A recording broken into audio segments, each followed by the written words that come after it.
તો મહત્વના સમાચાર પ્રદીપ જોટંગિયાને લઈ અને મહત્વના મોટા સમાચાર સામે આવ્યા છે। વગ ધરાવતા લોકોના સચિવાલયમાં આટાફેરા, જોગટિયાની તરફેણમાં ભલામણ કરવા માટે આવ્યા હતા। સચિવાલયમાં ફર્યા હતા બે વગદાર પૂર્વ અધિકારી।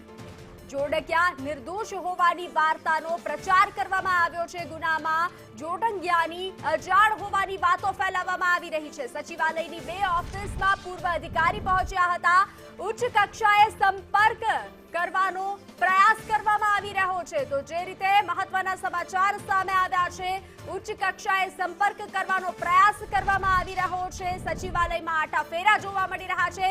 પ્રદીપ જોટંગિયાને લઈ અને આ મોટા સમાચાર સામે આવ્યા છે। વગ ધરાવતા લોકોના સચિવાલયમાં આટાફેરા જોવા મળ્યા છે। ત્યાં અનેક પ્રશ્ન ઉભા કરી રહ્યા છે।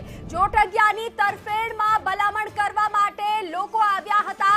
સચિવાલયમાં ફરતા જોવા મળ્યા હતા। બે વગદાર પૂર્વ અધિકારી જોટંગિયાને નિર્દોષ હોવાની વાતો કરતા જોવા મળ્યા હતા। આવો પ્રચાર કરતા જોવા મળ્યા હતા।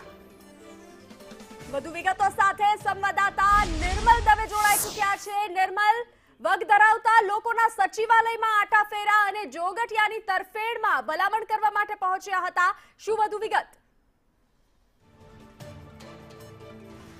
બિલકુલ, જોગટિયાની ઘટનાએ સમગ્ર ગુજરાતમાં અત્યારે જ્યારે ચકચાર મચાવી દીધી છે, ચર્ચાસ્પદ આખા રાજ્યનો જ્યારે મુદ્દો બન્યો છે અને તેવા સંજોગોમાં સચિવાલયમાં પણ આ માહોલ એકદમ ગરમાગરમ બની ગયો હોય તેવી 10 મિનિટની સ્થિતિ સર્જાઈ હતી। હમણાં જ 2:30 વાગ્યા આસપાસની વાત કરું, જ્યારે હું સચિવાલય હતો અને એ જ સમયે બે રાજ્ય સરકારના પૂર્વ અધિકારીઓ આવ્યા।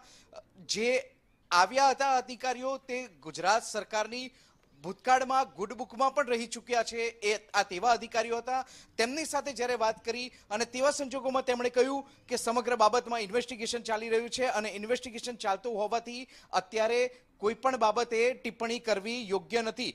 જો કે તેમને આ બાબતે નિવેદન આપવા માટેની પણ વાત કરવામાં આવી, પરંતુ તેમણે નિવેદન આપવાની પણ ના પાડી હતી। પરંતુ સમગ્ર મામલે આખી ઘટના એવી બહાર આવી છે કે જોગટિયાની તરફેણ કરવા માટે આ બંને પૂર્વ અધિકારીઓ આવ્યા હતા। એક જ ગાડીની અંદર આ બંને અધિકારીઓ આવ્યા હતા અને બે નેતાની ઓફિસમાં જવા માટેનો તેમના દ્વારા પ્રયત્ન કરવામાં આવ્યો હતો, પરંતુ આ બંને નેતા આજે જ્યારે ઓફિસમાં હાજર નહોતા અને તેવા સંજોગોમાં તેમની સાથે રૂબરૂ મુલાકાત નહોતી થઈ શકી, પરંતુ જોગટિયાની તરફેણ કરવા માટે તેઓ આવ્યા હતા અને તેમનું કહેવું હતું કે જોગટિયા સમગ્ર બાબતમાં નિર્દોષ છે, તે કોઈ પણ વાતથી વાકેફ નથી અને તેની સામે જે જે આરોપ લાગવામાં આવ્યા છે તે તમામ આરોપ પાયાવિહોણા છે, તેમ તેમનું કહેવું હતું।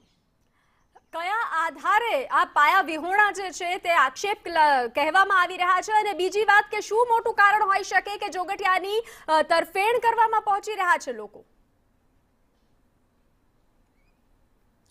બિલકુલ એ જ સવાલ ઉપસ્થિત થયો છે કે આખરે એવા તે કયા કારણો છે કે જોગટિયાની તરફેણ કરવાની જરૂર પડી રહી છે? શું જોગટિયા આ બંને અધિકારીઓ સાથે ભૂતકાળમાં સંકળાયેલો હતો કે કેમ?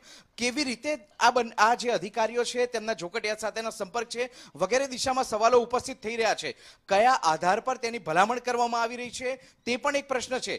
ભૂતકાળમાં તેમના કનેક્શન હતા કે કેમ તે બાબતની પણ જાણકારી મેળવવાની કોશિશ કરવામાં આવી હતી, પરંતુ આ બાબતે તેમના દ્વારા કોઈ ફૂડ પાડવામાં આવ્યો નહોતો અને આખી વાત તેમણે વાળી એ રીતે લીધી કે જોગટિયા સમગ્ર બાબતે નિર્દોષ છે, તેની ઉપર લગાવવામાં આવેલા તમામ જે આરોપો છે તે પાયાવિહોણા છે અને પોલીસ તપાસ ચાલી રહી છે।